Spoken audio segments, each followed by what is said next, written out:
Well, Happy New Year, everyone, and all you beautiful, amazing fellow travelers, and welcome to Life Mastery TV. I'm so glad that you're here today.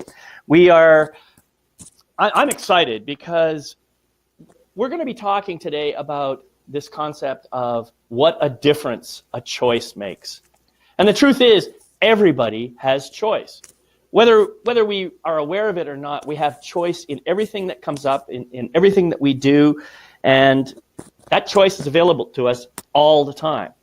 Now, the problem is a lot of us make our choices unconsciously, and we don't even realize that we're doing that. So consequently, we end up creating impacts in the world that we aren't necessarily aware of. And this can cause turmoil, it can cause chaos if we're not really paying attention to the things that we do in our lives. So we're going to talk in some detail about this concept of choice, because after all, it's a new year, and choice is going to affect everything that happens for you in your coming year. So I hope you're excited as I am. And in order to make this really work, I've invited my good friend and colleague, Linda Shively, to join us for this conversation, because she's had to make some very difficult and challenging choices in her life. And as a result, she's become something of an expert on the topic.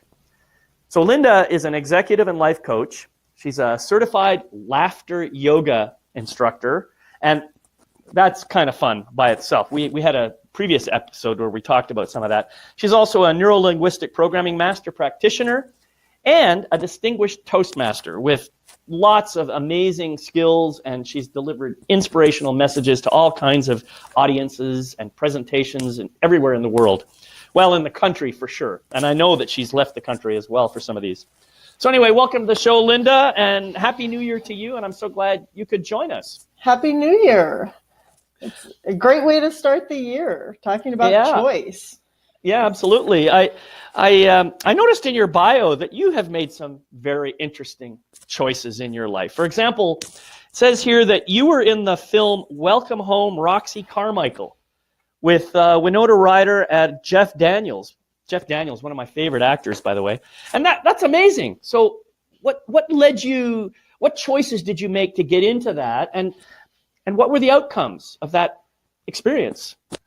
Well, there's a series of choices that actually led me to that. And one of them was choosing to go to UCLA for college and making the choice to be in the marching band, because the marching band was actually chosen to be in the movie. So that was the excitement, the choice that, a series of choices that allowed me to do that. And I guess I could even go back further, the choice to study so that I would be able to get into a school like UCLA, and making choices throughout my life to be able to do that. So, and now I get to say that I was in a movie with Winona Ryder and Jeff Daniels. So that's kind of cool. Well, that is very cool. And I'm just curious, what were your scenes like with Jeff? We actually never got to meet them. So. Oh, too bad. Yeah, but I know what you mean. Often life shows up that way, where something that's happening right now can be traced back to a whole series of choices, and not necessarily just one choice. And that's an interesting point that you bring up. And maybe we don't all realize the importance of that sequence of events. Why don't you tell us a little bit more? What do you think about that whole concept of the sequence of choices? I think it's a fabulous thing. And sometimes we can't change what happens to us. I mean, we can't change the events in our life per se. I mean, if something happens, something happens. Right. What we have a choice is how we address that and how we react to it and what we do with that situation. Yeah. And, I could have chosen to not show up this morning and not have the opportunity to have this conversation with you. And that would not have been a good choice, because I love having this conversation with you and talking about choice. But every little detail in our life, when a tragedy happens, you can choose to be miserable. Mm-hmm. You can choose to do nothing, which is actually a choice. The choice to do nothing is still a choice. And how that ripple effect changes what we do for the rest of our life is what makes us who we are. Yeah, that's a really good point. The idea that choosing to do nothing is a choice, even though many people don't realize that. They may say, well, I'm just going to kind of put that off for a little while. Well, think about that for a moment. You're choosing to put it off. You're choosing to procrastinate. You're choosing to waffle a little bit on your choices, hoping that maybe the choice will be made for you automatically and that the right choice will happen. And, sometimes that works. Sometimes it's okay to let things slide, to let things go. Sometimes it may not have such a bad outcome. But often, when you make that kind of choice, what you're doing is you're affecting a lot of other people and a lot of other situations and conditions and everything else that you have that are in your life are all being impacted by the choice that you make, whether it's an active, let me do this, right, rather than a passive thing. Well, I'm just going to kind of wait and see what happens. And being passive is, like we said, is a choice. And sometimes that'll show up for people, women especially, if they make the choice to wait to have children. Oh, I see. Because sometimes the decision to wait is actually a decision to not have any or to not have more, because biology may interfere and have its own decision that it. Right. Yeah. Yeah, exactly. If you make the choice not to do anything now and maybe wait until later, you may be giving up some opportunities that you haven't really thought about. You haven't really put your full energy into really looking at all the possibilities so that you can make your choice consciously rather than just letting it happen. Right. And being able to have that conscious choice, I mean, that's what we're here on the planet to do, right? I believe. And well, that's one of many things I think that we're here to do. But I also believe that, our choices extend not only to, active things, like I'm going to choose this over that, I'm going to choose that over this, and so forth down the line. It could be also about, as you mentioned earlier, about how we respond to whatever is going on in the world, how we choose to, to react emotionally, intellectually, mentally, spiritually, all those things. The way we show up, it's an expression really of who we are, depending on the choices that we make. And what's interesting about this is even if you're not aware of the choices you make, you're still expressing who you are, and that expression kind of reflects back to the choice you make. So it's a really interesting cyclical and complicated structure that we build here, that who we are in our true essence really determines the choices that we make, and the choices that we make reflect who we truly are. It's a complicated system, but it's really a true statement. So when we make a choice, that choice creates a ripple out into the universe. And that ripple, we don't know how far it will go. Tell me a little bit about some of the ripples that you've created. Oh, well, a lot of the ripples, I think, have been as a result of the speaking that I've done. And the speaking has been a result of my passion to share essentially the joy that I had the privilege of having with my daughter that isn't still in this world in the tangible sense. And I get the privilege of continuing to keep her joy alive, even though she's not here to do it herself. Right. And the ripple effect has been fascinating with that, because people will come up to me years later and say that they'd heard me speak and they'd remembered the story. It had had an impact on their life because maybe something had happened, some tragedy or challenge, and they knew that they could get through it because they'd seen an example of someone who did. Right. And so that is a ripple effect that I know that I've had. Right, and that's a beautiful one too. And what I'm hearing you say is it's a ripple effect that resulted from a conscious choice that you made to go into public speaking, to share the message of this, how you transformed this tragedy into something that was a creation of joy within your life and therefore within other people's lives. I think that's wonderful.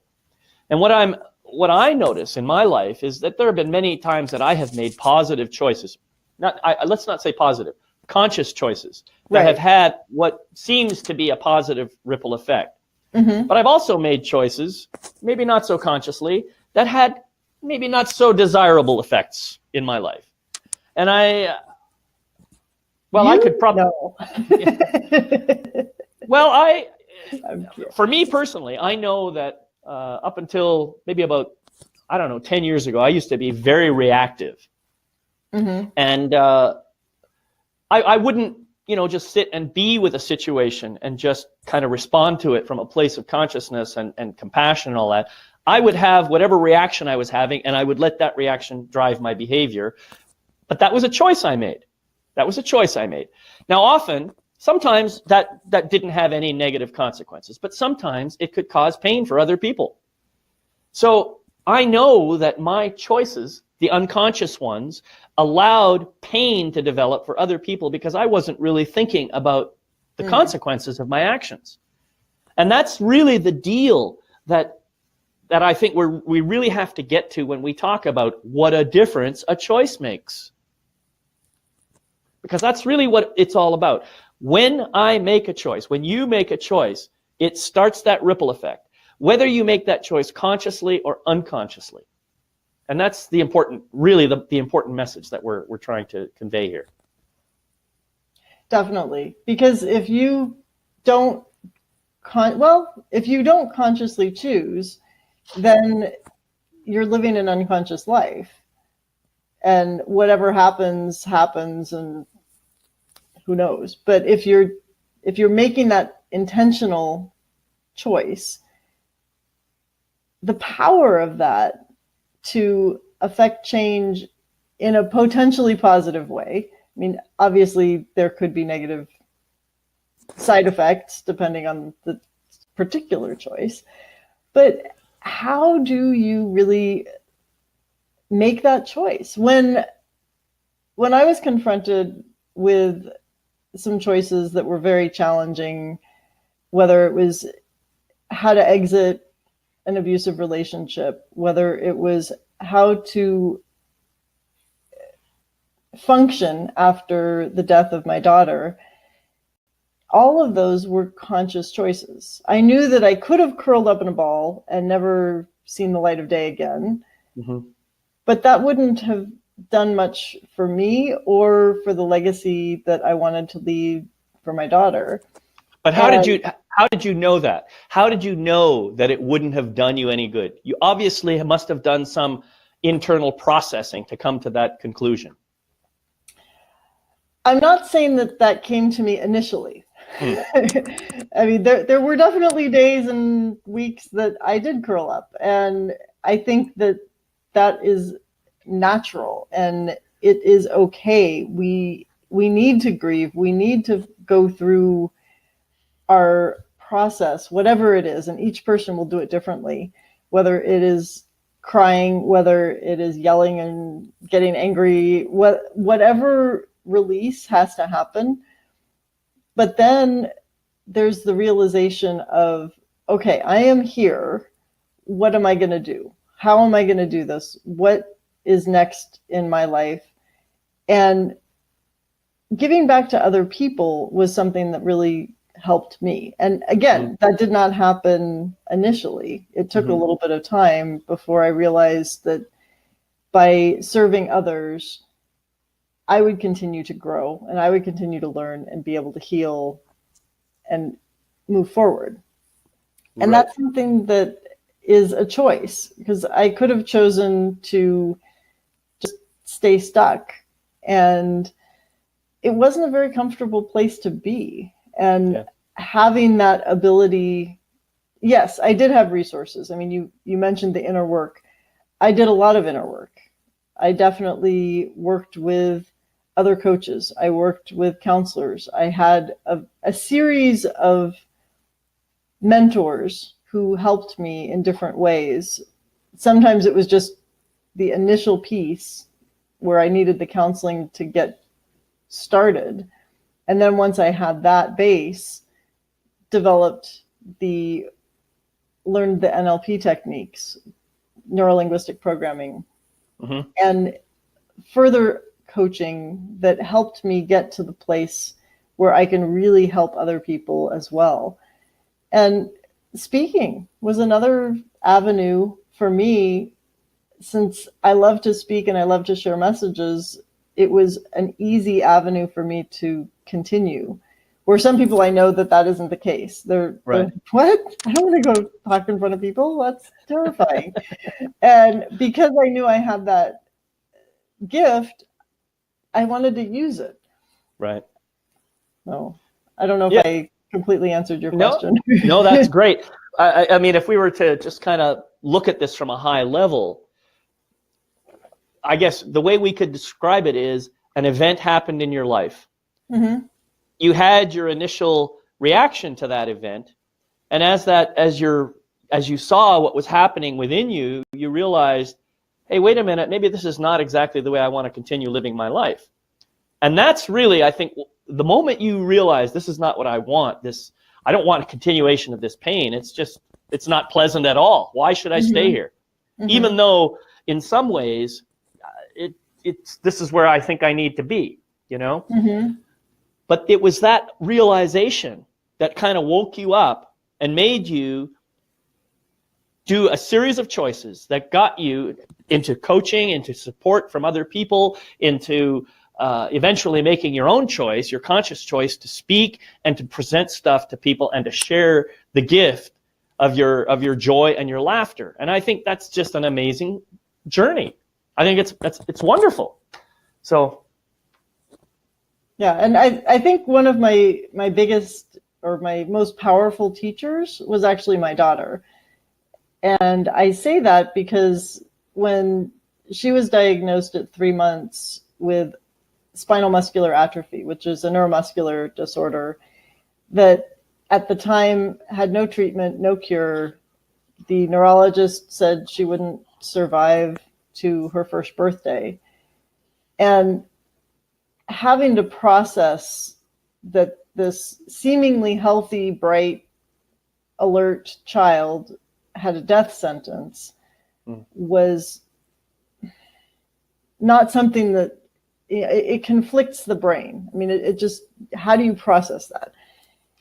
And I'd look at her and she didn't know anything was wrong with her. Of course. She still was interested in what was going on around her, wanted everything that she wanted before. She needed the love. She needed food. She needed her diaper changed. I mean, whatever it was. And it made me realize that life has to continue. Mm-hmm. No matter what they said was wrong with her, she was still alive. Mm-hmm. And to do whatever I could at the time to be able to keep her in, to have the best life she possibly could. And so I think that starting with that helped me realize what I needed to do once she died.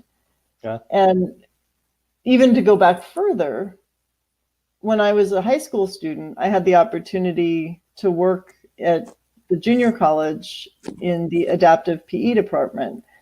And being in the adapted physical education department, I was able to work with individuals who had various physical challenges, and including several people who were paraplegic and in wheelchairs, but played competitive tennis. And I thought, what? How is that possible? And they were a demonstration of what you can do when you choose to keep living, no matter what happened. And that was a very powerful lesson that I didn't realize how much it was going to help me later in my life at the time. You know, it's like you never know how it's going to help you in the future, but it definitely set my mind to possibility instead of to impossibility. Yeah. And that has been a huge help in my life, and I hope in other people as well. Because if you just, that maybe there's something that can be done that you don't think could be done. And what does that look like? Right. I think the story that you share is, I mean, it's really a beautiful story, and I'm just so honored that you've been willing to share that with us here. What it brings up for me is that every single energy form everywhere throughout the universe has some kind of purpose. We don't necessarily know what it is, but it's there. And, you know, I think about my own life and some of the people who have shown up and maybe haven't been so pleasant to me in my life. And yet there was a gift in their presence in my life. However they showed up, it helped me to see myself in a new way that I maybe couldn't have seen without that experience. And, you know, I have a challenge with one of my children right now who is, my son he's, in my judgment, he's kind of lost. He's lost himself and he's doing his own thing. But there is nothing I personally can do about that except to learn and strengthen my own ability to remain compassionate, loving, and forgiving to him.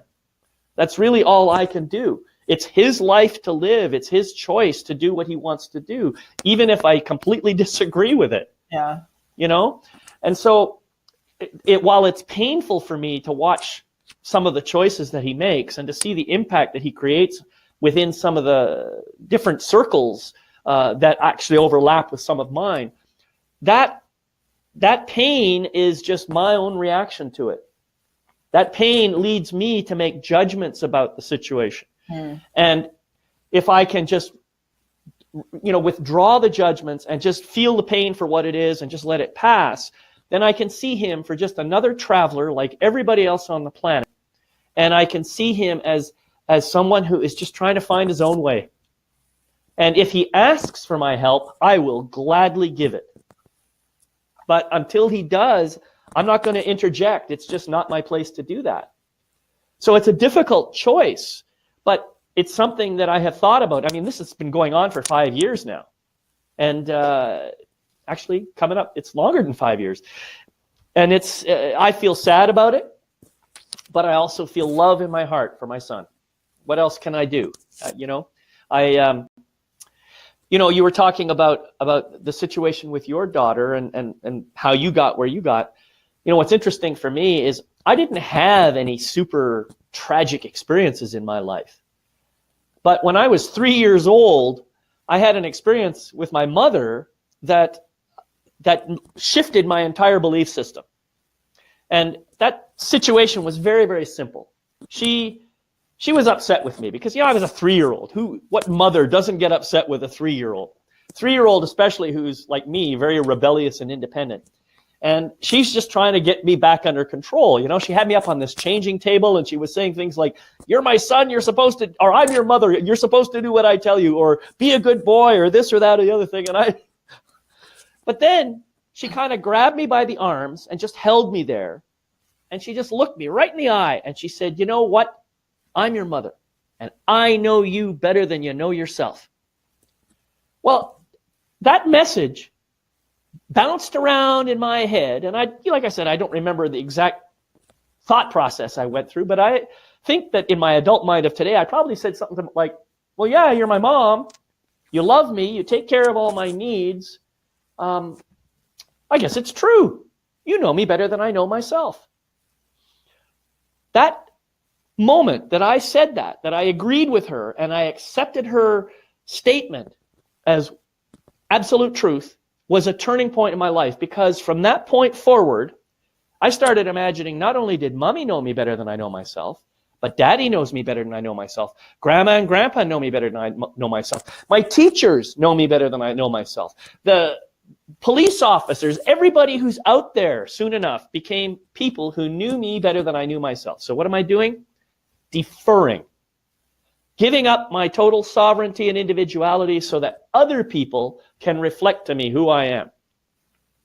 And this was a completely unconscious choice that happened when I was 3 years old.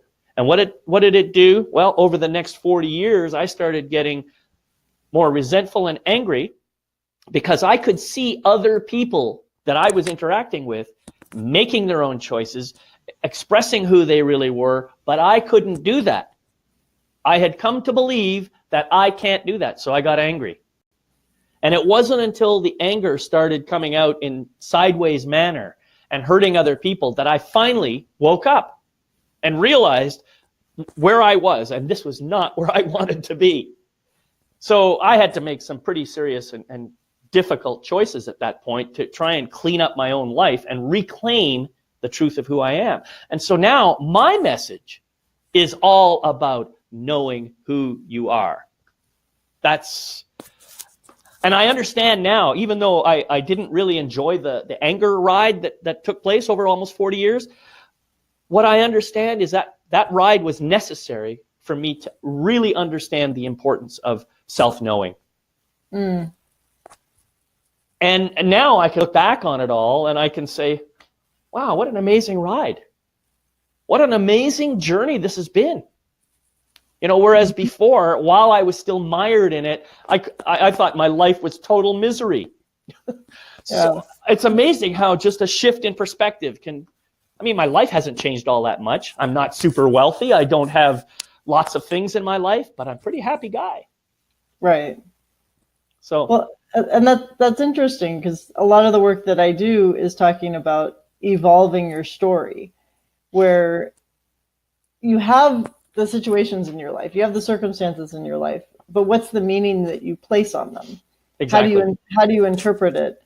Yeah. And how do you get it to a point where it's telling the story that you want to be telling about your life? And what needs to shift in order to do that? Because if you continue on in the same trajectory, it might work, it might not work, but if you intentionally choose to do something about it, what is that impact in your life? And what possibilities are available to you when you write the story the way you want it to be written and have the meaning that makes sense so that you can learn from those past experiences that may not have been ideal and really be able, because so much of it is what's in between our ears. You know, how much of the story is what somebody else is projecting onto us versus what we're telling ourselves. And we have control over what we tell ourselves. We don't have control over what somebody else thinks. And does that really matter? Mm-hmm. And how we can shift that. Yeah, that's great. And, you know, as you were talking, I'm thinking about, you mentioned impact. And this is a very, very important piece because I know for myself, I had to think about, wow, over that 40 years, I made a lot of choices that caused people pain. Mm. I have to take responsibility for those choices. Nobody else can do that. Mm-hmm. And so part of what I teach people, and I say, look, if you want to be totally free, then take responsibility for all of your choices, including the ones that you made in the past. Mm-hmm. And definitely including all the ones that you're going to be making going forward. And what that means to me is, if necessary, going back and apologizing, taking responsibility, taking accountability, and sharing with those people how important they are in your life, even if they choose not to have anything more to do with you. Mm-hmm. You know, that's their choice. The point is, when you make amends, you are creating a space for you to be free of your own pain. Right. It's kind of like a self-forgiveness process. Mm-hmm. And it's really important. So the whole notion of impact, the consequence of our choices, is something that we all have to think about and learn to take responsibility for that. So what do you tell your clients about how to take responsibility for their choices? Well, it's all in what they're wanting to take responsibility for. I mean, how do they want to live their life? We look at values. What is really important? And they may think something is important, but how are they really spending their time or their resources around that?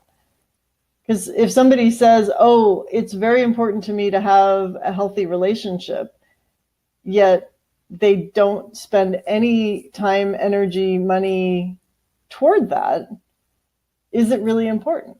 Mm-hmm. And looking at the whole the whole of their life, and then figuring out what aspect they really want to make a change in. What action do they want to be taking? What is the specific value that they want to shift in their life, and making that shift? So it's not so much what do I tell them, it's more what they reveal to themselves. Of course. Mm-hmm. Yeah, I mean, my coaching is exactly the same. I use a very facilitative process, which is not really about me telling them anything. However, I do teach about the importance of things like, my whole life mastery process is it's a paradigm for living life. But how you choose to adapt that paradigm to your own life is up to you. If you can learn the 10 skills that I teach, then your life is just going to be a lot better. Mm-hmm. But you have to apply them into situations which are relevant to your life.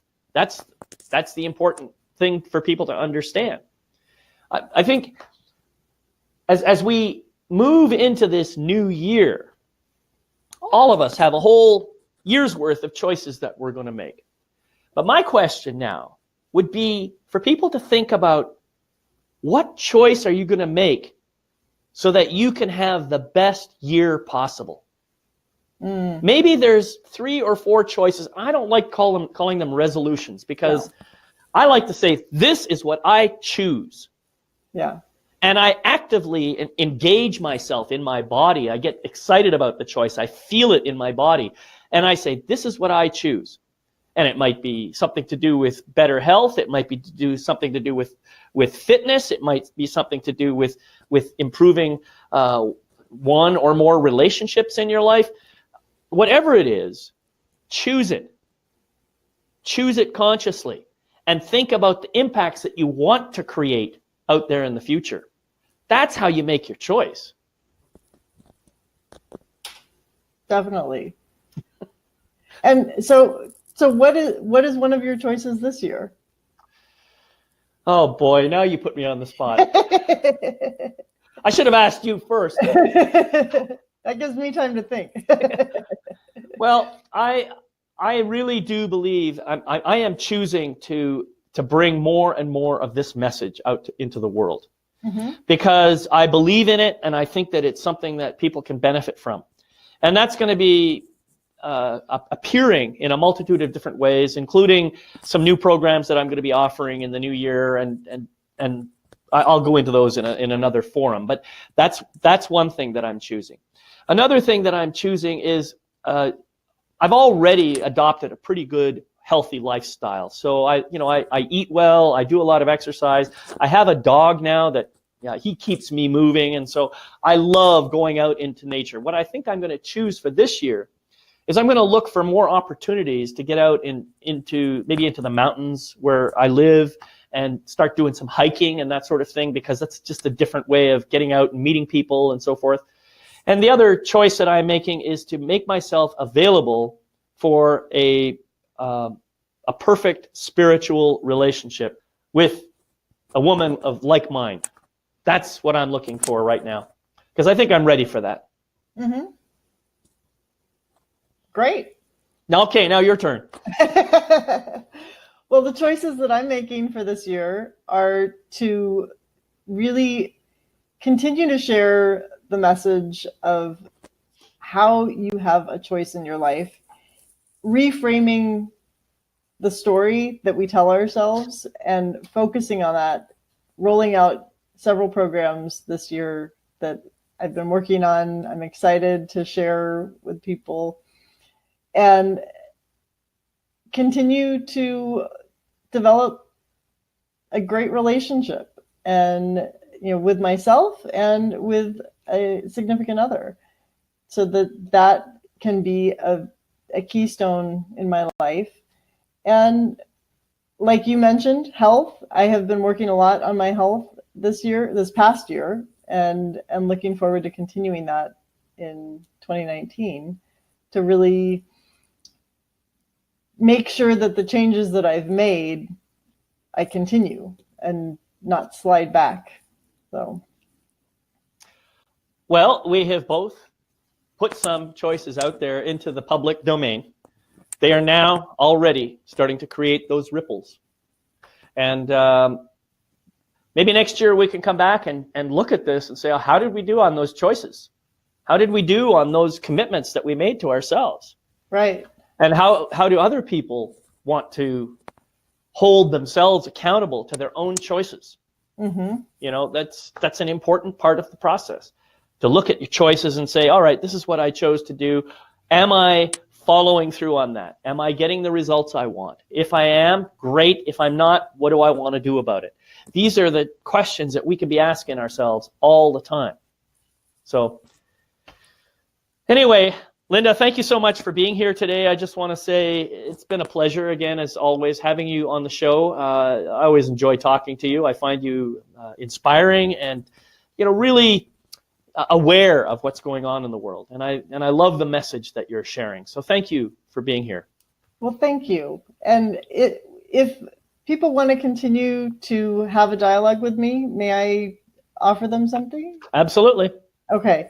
I would love, if anyone listening to this is interested in really looking at their values and seeing what is important and how it shows up, send me an email to linda@lindashively.com, and that's LINDASHIV as in Victor, ELY.com, and ask for the Reframe Your Story worksheet, and I will send that to you so that you can look at what really is important in your life and how are you valuing that.